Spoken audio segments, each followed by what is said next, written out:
দাবি অতি শীঘ্র এমপিডব্লিউ পদে বাতিল হওয়া 791টি শূন্য পদে নিয়োগ করতে হবে। অতি শীঘ্র এমপিডব্লিউ পদে বাতিল হওয়া 791টি শূন্য পদে নিয়োগ করতে হবে। আমরা মানছি না, মানব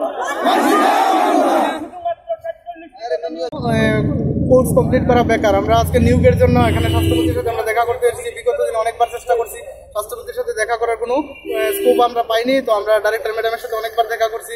উনি বলছেন যে আমার কাছে 701টা ভ্যাকেন্সি আছে, আমি নিয়োগ করতে পারি, কিন্তু ফাইন্যান্স থেকে অনুমোদন আসছে না। তো ফাইন্যান্সের অনুমোদন পেলে আমি 701টা পোস্টে নিয়োগ করতে পারি। তো তার জন্য উনি বলছেন যে উপরের যারা আধিকারিক আছেন ওনাদের সঙ্গে দেখা করো, ওনাদের সঙ্গে যে তোমার দাবি দাবাটা তার সঙ্গেই তুলে ধরো। এছাড়া আমার কোনো করার নেই, মানে 701টা পোস্টে আমি অনুমোদন দিলে আমি নিয়োগ করতে পারি। আমরা এসেছি এখানে স্বাস্থ্যমন্ত্রীর সাথে দেখা করো, স্বাস্থ্যমন্ত্রীর সঙ্গে আমাদের দাবিটা ওনার কাছে তুলে ধরবো। আপনি কথা বলেছেন কি সরকারের আধিকারিকদের সাথে দেখা করার জন্য? আজকে আমরা দেখা করিনি। আজকে আমরা প্রশাসনিক আধিকারিক যারা ছিল, পুলিশ ডিপার্টমেন্টে যারা ছিল, তাদের কাছে আমরা কইছি যে আমরা স্বাস্থ্যমন্ত্রীর সাথে দেখা করতে চাই। তার কাছে আমরা একটা কপি দিছি, আমরা নাম টাম পাঠাইছি যে কে কে দেখা করবো, তারা আমাদের কাছে এসে মানে ইনফরমেশন দেবে। কতদিন ধরে আপনাদের এই পোস্টগুলো ভ্যাকেন্সি প্রায় আমরা এই যে এখানে 2017 সালের সেপ্টেম্বর মাসে অ্যাড দেওয়া হয়েছিল। সেপ্টেম্বর 21 তারিখে অ্যাডভার্টিসমেন্ট দেওয়া হয়েছিল, যেখানে 791টা পোস্ট আছে। ঠিক আছে, এটা তো ইন্টারভিউ হয়েছিল, তা পরবর্তী সময় এটা বাতিল করা হয়েছে। তো আমি মনে করি এই যে পোস্টটা, এটা তো এখনো রয়ে গেছে স্বাস্থ্য দপ্তরে, কারণ এটা এখনো পরিপূর্ণ করা হয়েছে না, এরপরে আর লোক নিয়োগ করা হয়েছে না। তো এই দিনে এই 3 বছরের মধ্যে আরো হয়তো বা ভ্যাকেন্সি যুক্ত হইতে পারে এটার সাথে। তো 791 সাথে আরো কিছু পোস্ট যুক্ত হইতে পারে। কিন্তু আমরা ইদানিং কিছুদিন আগে আমরা কয়েকজন আমরা ডাইরেক্টর ম্যাডামের সাথে দেখা করছি। উনি তখন বলেছেন যে শুধুমাত্র 47 পোস্টের জন্য অ্যাপ্রুভেল দেওয়া হয়েছে ফাইন্যান্স থেকে। তো আমরা এই 47 পোস্ট আমরা মানি না, আমরা আরো বেশি পোস্টে নিয়োগ করতে হবে। নাম পরিতোষ দাস। কোর্স কমপ্লিট করা বেকার। আমরা আজকে নিয়োগের জন্য এখানে স্বাস্থ্যমন্ত্রীর সাথে আমরা দেখা করতে এসেছি। বিগত দিনে অনেকবার চেষ্টা করছি, স্বাস্থ্যমন্ত্রীর সাথে দেখা করার কোনো স্কোপ আমরা পাইনি। তো আমরা ডাইরেক্টর ম্যাডামের সাথে অনেকবার দেখা করছি। উনি বলছেন যে আমার কাছে 701টা ভ্যাকেন্সি আছে, আমি নিয়োগ করতে পারি, কিন্তু ফাইন্যান্স থেকে অনুমোদন আসছে না। তো ফাইন্যান্সের অনুমোদন পেলে আমি 701টা পোস্টে নিয়োগ করতে পারি। তো তার জন্য উনি বলছেন যে উপরের যারা আধিকারিক আছেন ওনাদের সঙ্গে দেখা করো, ওনাদের সঙ্গে যে তোমার দাবি দাবাটা তার সঙ্গেই তুলে ধরো। এছাড়া আমার কোনো করার নেই, মানে 701টা পোস্টে আমি অনুমোদন দিলে আমি নিয়োগ করতে পারি। আমরা এসেছি এখানে স্বাস্থ্যমন্ত্রীর সাথে দেখা করো, স্বাস্থ্যমন্ত্রীর সঙ্গে আমাদের দাবিটা ওনার কাছে তুলে ধরবো। আপনি কথা বলেছেন কি সরকারের আধিকারিকদের সাথে দেখা করার জন্য?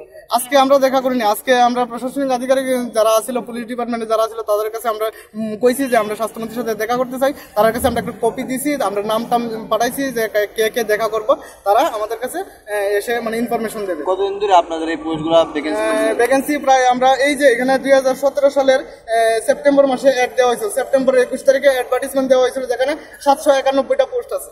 ঠিক আছে, এটা তো ইন্টারভিউ হয়েছিল, তা পরবর্তী সময় এটা বাতিল করা হয়েছে। তো আমি মনে করি এই যে পোস্টটা, এটা তো এখনো রয়ে গেছে স্বাস্থ্য দপ্তরে, কারণ এটা এখনো পরিপূর্ণ করা হয়েছে না, এরপরে আর লোক নিয়োগ করা হয়েছে না। তো এই দিনে এই 3 বছরের মধ্যে আরো হয়তো বা ভ্যাকেন্সি যুক্ত হইতে পারে এটার সাথে। তো 791 সাথে আরো কিছু পোস্ট যুক্ত হইতে পারে। কিন্তু আমরা ইদানিং কিছুদিন আগে আমরা কয়েকজন আমরা ডাইরেক্টর ম্যাডামের সাথে দেখা করছি।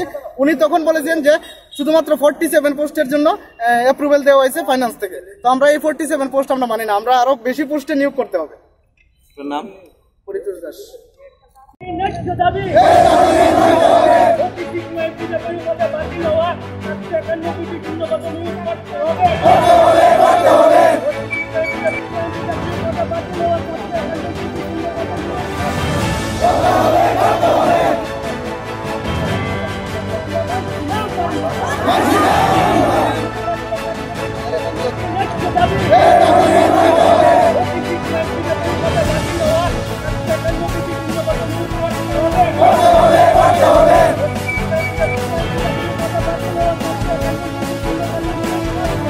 Oh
বাতিল হওয়া